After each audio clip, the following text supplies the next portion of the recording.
A obstrução do Partido Liberal é por uma causa que é muito justa. É pelas pessoas que estão sendo injustiçadas nesse país. O caso da Débora, que ficou muito conhecido. Para quem concorda com a anistia, vamos lutar para fazer justiça ao país. Nunca a esquerda trabalhou pela democracia, e sim por uma ditadura do proletariado. O próprio Fernando Gabeira reconhece isso. E agora vamos voltar ao início dos atos terroristas no Brasil durante o regime militar.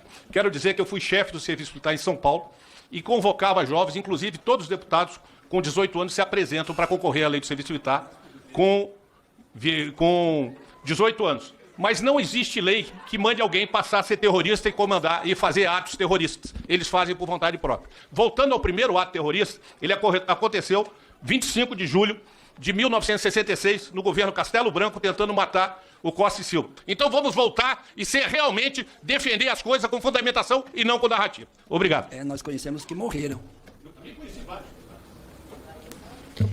Para usar o tempo de liderança do governo, o deputado Rogério Correia, por 8 minutos. Presidente, eu já estava dando por terminada a nossa reunião do acordo feito, mas quando alguém tenta justificar a ditadura militar, nós não podemos deixar que isso passe em branco. E a relação da defesa com a ditadura militar, que foram anos e anos de tortura, como dizia e disse Ulisses Guimarães, eu tenho nojo da ditadura, não é à toa. É porque a ditadura dissolveu o parlamento brasileiro, posteriormente só permitia 2 partidos políticos, e hoje quando eu vejo os bolsonaristas fazerem obstrução no parlamento para perdoar quem tentou fechar o parlamento e quem veio aqui quebrar o parlamento, eu penso que esse caso não está resolvido. Porque não foram senhorias nem moças com batom que quebraram tudo isso aqui. Foram os kids pretos, forças organizadas do Exército, que estavam aqui para fazer aquilo, junto com outros que vieram dos estados financiados por golpistas e que vieram aqui para quebrar tudo, para ocupar os 3 poderes e tentar, através do caos, voltar com o regime militar. Ou nós não lembramos daqueles que estavam na frente dos quartéis e pediam em faixas, ditadura militar de novo, intervenção militar. E quem não se lembra de Bolsonaro, do seu filho primeiro, Eduardo Bolsonaro, e agora o ex-presidente dessa comissão, Nicolas, que diz que vai fechar o Supremo de novo. Eduardo Bolsonaro já disse que fecharia com um jipe, 2 soldados do Exército e um cabo. E com isso o Supremo seria fechado e, evidentemente, o Parlamento também. Obstruir o Parlamento agora para perdoar estes é crime. É crime contra a democracia. Estão fazendo crime permanentemente. É o que nós chamamos de golpe continuado. Bolsonaro chegou a receber, eu fui da CPMI e vi lá o hacker de Araraquara, o hacker Delgatti, dando depoimento de que Carla Zambelli é outra, que tem que vir explicar um dia na justiça, aliás, vai perder o seu mandato, também por atos em São Paulo, que foram contra a democracia, mas depois atos em que perseguiu um negro armada pelo centro de São Paulo, porque não concordava com a opinião dele contra o candidato Bolsonaro. Essa Carla Zambelli chegou a levar um hacker para mostrar que as urnas seriam fraudáveis, enquanto Bolsonaro dizia, as urnas eletrônicas não prestam, se eu perder as eleições, e falou isso na frente dos embaixadores, se eu perder as eleições, não vale nada, porque as urnas no Brasil não são urnas confiáveis, as urnas não valem, e repetia isso como um papagaio golpista o tempo inteiro. Foi isso que fez Jair Bolsonaro. Por isso está prestes a ser preso, deve ser preso em dezembro, porque atentou contra a democracia brasileira o tempo inteiro, com provas da Polícia Federal, além de provas da CPMI que eles próprios pediram que fosse instalado, e da Procuradoria-Geral da República. E ela levou este hacker primeiro ao PL, ao partido do presidente, e de lá a casa de moradia oficial do presidente da República, Jair Bolsonaro, que conversou com o hacker e autorizou que ele fosse em praça pública dar uma demonstração mentirosa de que as urnas votava-se Bolsonaro e o resultado era Lula. Carla Zambelli já está para ser também aí, junto com Bolsonaro, mais uma vez incriminado. Porque queriam desmoralizar o processo democrático e justificar não ter eleições.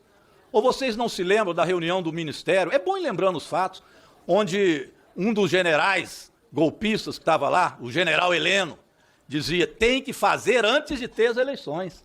Tem que interromper o processo eleitoral antes das eleições, porque depois será tarde. Ele dizia respeito ao quê? Não ter eleições e implantar a ditadura militar. Nós vamos perdoar estes. O PL, os bolsonaristas, estão aqui obstruindo, como obstruir a cultura. Ontem, repito, forças de segurança obstruindo a cultura. Me cheira coisa velha do passado, tenho nojo da ditadura, lembro de Ulisses Guimarães. Agora, estão obstruindo a educação.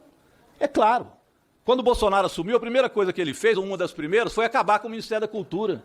Porque cultura é povo, cultura é história, cultura é organização social, cultura é antagônico a regimes ditatoriais, porque cultura cheira liberdade. Educação também é liberdade, é juventude, pensando, ousando, sonhando. Estes que foram reprimidos na ditadura militar mereciam sim anistia. Agora, dar anistia àqueles que reprimiram e que impediram que o processo democrático continuasse, ou vocês esqueceram que João Goulart foi tirado do poder pelas Forças Armadas com golpe e não pelo voto? Então, sinceramente, justificar um regime ditatorial no Brasil é vergonhoso. Isso não devia ser parte do parlamento brasileiro. Escutar isso aqui na Câmara, no Congresso Nacional, justificativas de que atitudes para aqueles que lutavam, seja da forma que fosse, para estabelecer o processo democrático, estavam errados e que, coitadinho, eram os militares que usurparam o poder, roubaram o poder popular através das armas, como queria agora Bolsonaro fazer e quer de novo. Por isso que sempre o caso deles é tentar criar o caos. Vamos criar o caos. E do caos vai surgir o mito, um mito autoritário. Ou vocês não estão vendo o que o Trump está fazendo nos Estados Unidos agora? Se rebelando contra a justiça, tendo atos autoritários, já com repúdio nas ruas, atos nojentos, talvez como os da ditadura, que já começam a ter nos Estados Unidos, com revoltas populares. É isso que querem de novo aqui? Que volte este regime militar, que foi execrado pela opinião pública, que censurava todos? Eu, às vezes, Fernando Mineiro, eu não sei se com dó não é a palavra certa, mas é nojo com certeza, mas às vezes me dá dó.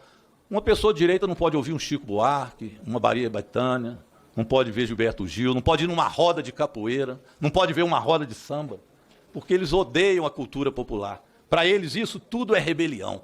Para eles isso tudo é insubordinação contra a ordem, a pátria, Deus e a família, que eles falam para fora, porque quando vai ver para dentro, tem vários que não respeitam a família, não respeitam as propriedades e não respeitam absolutamente nada, a não ser o desejo de poder ditatorial. Isso foi a ditadura. Por isso eu termino com Ulisses Guimarães de novo. Eu tenho nojo da ditadura.